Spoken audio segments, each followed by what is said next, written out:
Hello, it's Deborah Richards, founder and managing partner of Madison's residential sales and lettings agents on the Pantiles. So I love doing these vlogs for the wonderful My Tunbridge Wells. And I always kind of rack my mind on what would be useful at the time of the year that I'm doing it. So I'm recording this one in August. Therefore, the autumn market is just round the corner. And I thought, how about one on why your property hasn't sold? So when I set Madison's up, this was definitely the lion's share of valuations that we got invited to. We didn't have any brand presence in the town, and I was known as having a Madison's magic wand, which was basically that I could go into a property and advise that seller on why I felt that their property hadn't sold, and it wouldn't always necessarily be the price. That's not to say that isn't sometimes what I discuss, but it was more often than not other factors. So we still get called in now quite often to properties that haven't sold, and they are by far and away my favourite valuations. When I go to a pitch and it's a new valuation, as in they're just about to go to market, no other agent is going to tell them what is wrong with their property. So I have to toe the line myself, because everybody loves their own home. They have done it in a style that they love, and they assume that everyone else is going to love it too. But the reality is, when you take your property to market, it's very, very different. So you have to appeal to your target buyer, and your property has to compete in a competitive market. So first valuations, I struggle to do this, and I'm in kind of sales mode, which I always hate doing that bit of why pick Madison's.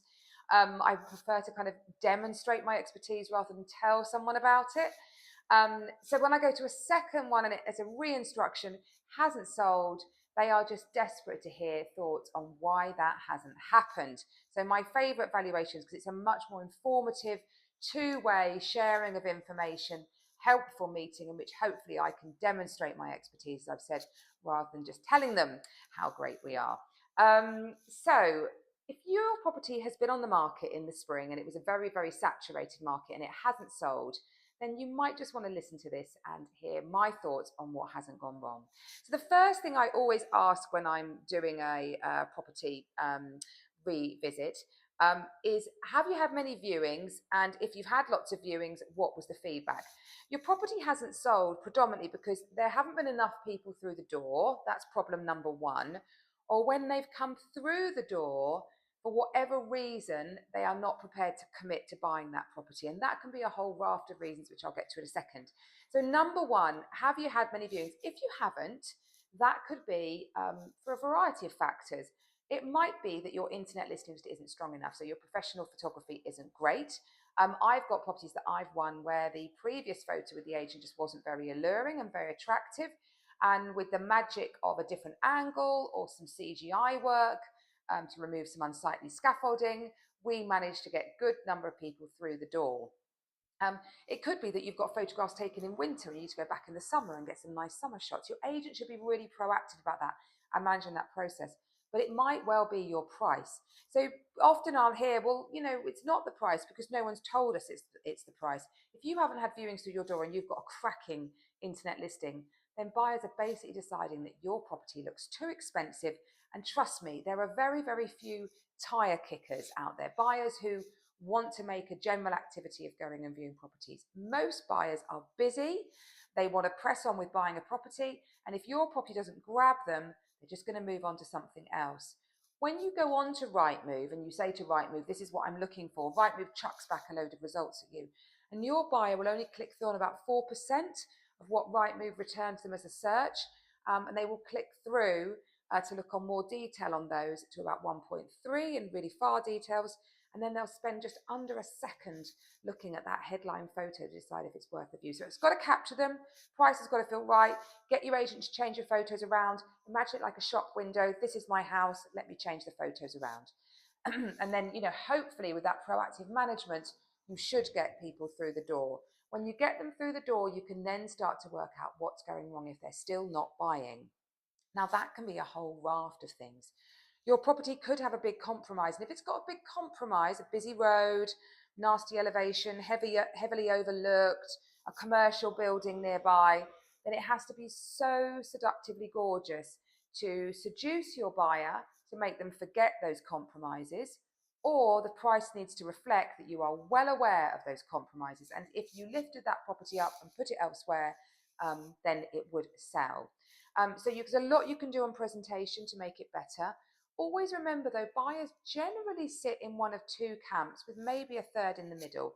They either like the project, they want to do a property up, they like the vision, they have the vision, they have the energy, appetite, budget, and they don't want to buy someone else's dubious taste, or they want to move in, get on with their lives, and just enjoy living in their home. And that's very skewed to that segment for the young family buyer. They might well be a vision buyer on any other day of the week, but when they've got young children, they move to ease over everything else.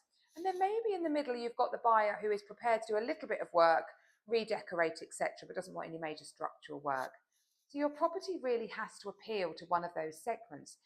And if your house is really great in every area, but the kitchen is felt wanting, then you're going to struggle to find those buyers. So with those type of properties, there's lots we can do to vision and help those buyers understand how it could be better, how it could be moved. We can do new floor plans. We can get mock-ups of design boards. Our viewing staff are excellent at selling the dream and selling the vision. So they can do a lot to make a buyer imagine themselves if you've got a almost perfect property that isn't quite there. If you've got a pretty perfect property, it has got to be really perfect. So, for example, if you're in a new build and it's all quite fresh and new, but it's really messy, you're really going to struggle because your buyer is not a vision buyer who can see through things. They want to buy the finished article, but they want to be sold to. So you've got to really tidy it up and make it nice. And if it sits in the middle, the price just has to reflect that at all times. So when I was doing properties up, I renovated lots and lots of properties in my life. That was the big reason why I went set up Madison's, because I felt agents should be more proactive. I would always think, who is my target buyer? What do they want? And how do I therefore deliver that with this project property that I have bought? If you hit your target buyer's boxes, they will jump at it all day long. So if it ticks all their boxes so it appeals to their head, if it also appeals to their heart because it's gooey gorgeous, they will also go for it. So there's lots you can do as an agent to help your sellers when they don't want to undertake a big refurb to get that property right, but to make sure the property does appeal to the buyer. So lots you can do with styling, staging, visioning at viewings, and other materials that you can mock up to show your buyer what it could look like. It could be price that you've not sold in this market though. Your buyers are the ones who determine the value of your property, and ultimately you ignore them at your peril. So your agent should be having regular chats with you to discuss what's going on in the market, test your appetite to a price reduction if you are up for that, push for it if they think the thing that's selling your property back is all about the price. Some properties are really niche. They might not appeal to people, to all buyers. And whether they're priced at this or this, you just got to wait for that right buyer to come along. Most properties, though, are all about the price. If you sort your price out, you will sell. That will be the trick that will get you going. So ultimately, in this market, your property needs to be managed really, really proactively. You need to really listen to your agent's advice. One of the things I love talking to people about is empty properties and what a challenge they are. And there are things you can do with that, either with digital staging or full dressing of properties. So I love ones where there's been lots of viewings and it hasn't worked, because in that I will go through, be very quiet as I'm looking at your property, and at the end, deliver my verdict. And we have an almost 100% success rate. There is one property that's got away from me over 13 years that I didn't sell, that have been instructed with another agent. In my defense, it didn't give me very long to sell that one, and I would have got it sold anyway. And as you go on a journey with your sellers, you've got to get there, test it, see where it gets to. But we have a pretty much 100% success rate of selling properties that haven't sold with other agents. When they come to us, listen to our advice, take it on board, we get them sold. So if you're going into the autumn market and you would like me to come and have a look at your property and give you some really honest but delicate and thoughtful and empathetic feedback on why your property hasn't sold, please give us a call. They're my dream valuation. I absolutely love them. And I would love to help you get moving with your journey and show you the difference that a really proactive agent and a really honest and truthful agent can do to getting you moved.